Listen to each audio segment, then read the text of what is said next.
दुनिया की मॉडर्न तरीन जगहों में से एक, ऊंची बिल्डिंग्स, बड़े बड़े शॉपिंग मॉल्स, घूमना फिरना और शॉपिंग करनी हो, नौकरी की तलाश करनी हो या फिर अपना कारोबार सेट करना हो, हर साल अनगिनत लोग दुबई का रुख करते हैं। दुबई कभी एक वीरान सहरा हुआ करता था। ये सहरा दुबई कैसे बना, इस वीडियो में मैं आपको ये सारी कहानी डिटेल से एक्सप्लेन करूंगा।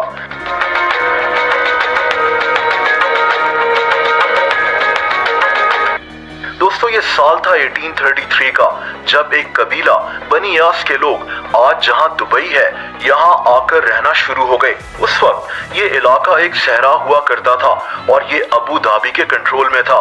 दुबई उस वक्त मच्छरों का एक गांव कहलाता था। 1894 में कुछ ताजिर दूसरे मुल्कों से दुबई की जगह आकर बसना शुरू हो गए, क्योंकि यहाँ ताजिरों के लिए टैक्स बहुत कम था।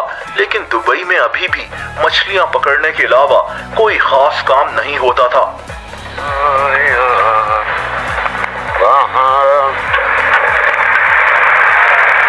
दोस्तों, 1912 में दुबई की हुक्मरानी शेख सईद बिन मखदूम के पास आ गई और इन्हीं को दुबई का बानी भी समझा जाता है। इस वक्त दुबई में पर्ल इंडस्ट्री यानी मोती ढूंढने का काम बहुत जोरों पर था।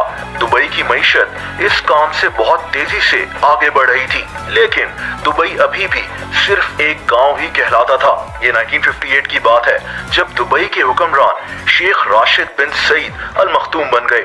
दोस्तों, यही वो इंसान थे जिन्होंने दुबई को एक गांव से एक शहर में तब्दील किया।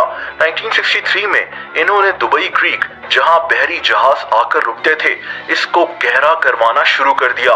ये जगह बहुत छोटी थी और शेख राशिद बिन सईद जानते थे कि यहाँ बड़े और मॉडर्न बहरी जहाज आकर नहीं रुक सकते। इन्होंने इस प्रोजेक्ट पर बहुत ज्यादा पैसे लगा दिए, इतने पैसे कि ये दुबई की सालाना आमदनी से भी ज्यादा पैसे थे। इसके लिए इन्होंने कर्जा भी ले लिया।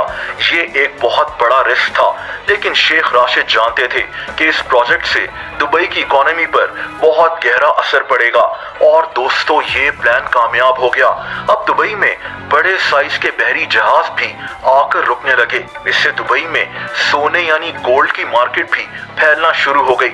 शेख सईद अक्सर यूरोप और बर्तानिया वगैरह जाते रहते थे और ये वहां पर बनाए गए इंफ्रास्ट्रक्चर से बहुत मुतासिर थे, खास तौर पर लंदन से।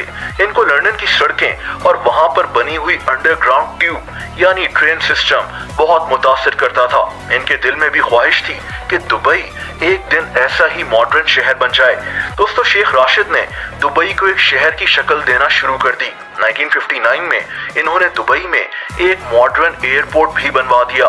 ये दुबई में बिजली की लाइंस, टेलीफोन सर्विसेज और पोर्ट्स वगैरह बनवा रहे थे। लोग समझते थे कि शेख राशिद पैसे जाया कर रहे हैं और दुबई कभी भी एक मॉडर्न और इंटरनेशनल शहर नहीं बन सकेगा। लेकिन दोस्तों, 1966 में दुबई की किस्मत बदल गई। ये वो साल था जब दुबई में तेल दरियाफ्त हो गया, लेकिन यहाँ तेल के ज़खायर इतने ज्यादा नहीं थे। शेख राशिद ने बहुत ही अक्लमंदी से इस बात को समझा कि दुबई सिर्फ तेल पर डिपेंडेंट नहीं रह सकता। इन्होंने उस वक्त कहा था कि मेरे पास एक अच्छी खबर है और एक बुरी खबर। अच्छी खबर यह है कि दुबई में तेल दरियाफ्त हो गया है और बुरी खबर यह है कि ये तेल बहुत थोड़ा है। दोस्तों, इसीलिए इन्होंने इन तेल के ज़खायर को इस्तेमाल करके दुबई में दूसरे प्रोजेक्ट्स बनवाना शुरू कर दिए। इन्होंने दुनिया भर से बड़े बड़े इंजीनियर्स और आर्किटेक्ट्स को बुलवाकर दुबई को मजीद तामीर करवाना शुरू कर दिया। जैसा कि 1979 में दुबई में वर्ल्ड ट्रेड सेंटर नामी एक ऊंची बिल्डिंग तामीर की गई। ऐसे कई प्रोजेक्ट्स दुबई में शुरू हो रहे थे। दोस्तों, 1981 में शेख राशिद की वफात हो गई। आज जो दुबई के अमीर हैं यानी शेख मोहम्मद बिन राशिद अल मखदूम, ये इन्हीं के बेटे हैं। आज जो दुबई हम देखते हैं, इसको बनाने में शेख मोहम्मद बिन राशिद का ही दिमाग है। जैसा कि एक एग्जाम्पल, दुबई में बनी हुई ऊंची ऊंची बिल्डिंग्स हैं। दोस्तों, ये बिल्डिंग्स कच्ची मिट्टी के ऊपर बनी हुई हैं। कच्ची मिट्टी के ऊपर इतनी बड़ी बिल्डिंग्स कंस्ट्रक्ट करना बहुत मुश्किल है। जैसा कि बुर्ज खलीफा, दुनिया की ऊंची तरीन बिल्डिंग, ये बिल्डिंग जिस कंक्रीट पर खड़ी है, इसका वजन 1,10,000 टन है। ऐसी ऊंची ऊंची बिल्डिंग्स रेत के ऊपर बनाई कैसे गईं? इसका हल दुबई के आसपास मौजूद पहाड़ थे। शेख मोहम्मद बिन राशिद ने महसूस किया कि ये पहाड़ वी शेप में बने हुए हैं, यानी इन पहाड़ों को पानी के फ्लो ने काटा होगा। इन्होंने वहां ड्रिलिंग करवाई और वहां वाकई में पानी मौजूद था और यही पानी दुबई की ऊंची ऊंची इमारतों को खड़ा रखने में काम आया। दोस्तों, शेख मोहम्मद बिन राशिद जानते थे कि दुबई ऑयल पर जिंदा नहीं रह सकता। आज भी ऑयल दुबई की इकोनॉमी का सिर्फ 1% हिस्सा है। तो दोस्तों, वीडियो के दूसरे हिस्से में मैं आपको बताऊंगा कि दुबई इतना अमीर कैसे हो गया। इसके पीछे शेख मोहम्मद बिन राशिद की जबरदस्त प्लानिंग है।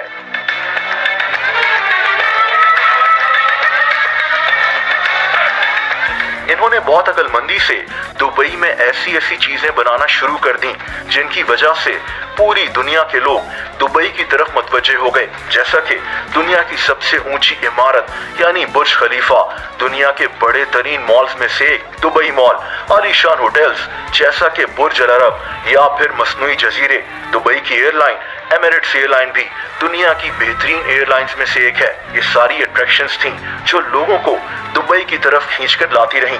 दुबई की इकोनॉमी का एक बड़ा हिस्सा इसका कार्गो पोर्ट भी है जिसे जबल अली कहते हैं। ये मिडिल ईस्ट का मसरूफ तरीन पोर्ट है। ये फ्री जोन भी है, यानी यहाँ टैक्स और कस्टम्स ड्यूटी की बहुत ज्यादा छूट दी गई है। दुबई में ऐसे कई फ्री जोन्स मौजूद हैं जहाँ हजारों कंपनीज टैक्स की कमी की वजह से काम कर रही हैं और ये दुबई की इकोनॉमी का 20% हिस्सा बन जाता है। इन फ्री जोन्स में 1.5 लाख के करीब लोग नौकरी भी कर रहे हैं। आज दुबई में 80% लोग वो रहते हैं जो दूसरे ममालिक से दुबई में आकर सेटल्ड हैं। इनमें वो लोग भी हैं जो दुबई में मेहनत करके पैसे कमाते हैं और अपने घर भेजते हैं, और वो लोग भी हैं जिनके पास बहुत ज्यादा पैसा है और ये पैसा ये दुबई में खर्च करते हैं। यानी दुबई ने इनको वो सारी सहूलियात दी हुई हैं जिनको ये अमीर लोग पैसा खर्च करके अवेल कर सकते हैं। प्रॉपर्टी खरीदना हो, आलीशान घर बनाने हो या फिर कारोबार सेटल करने हो, ये सारा पैसा दूसरे ममालिक से लोग दुबई में ही लेकर आ रहे हैं। दोस्तों, ये थी दुबई की कहानी। अगर आप किसी और जगह के बारे में भी जानना चाहते हैं तो कमेंट्स करके जरूर बताएं।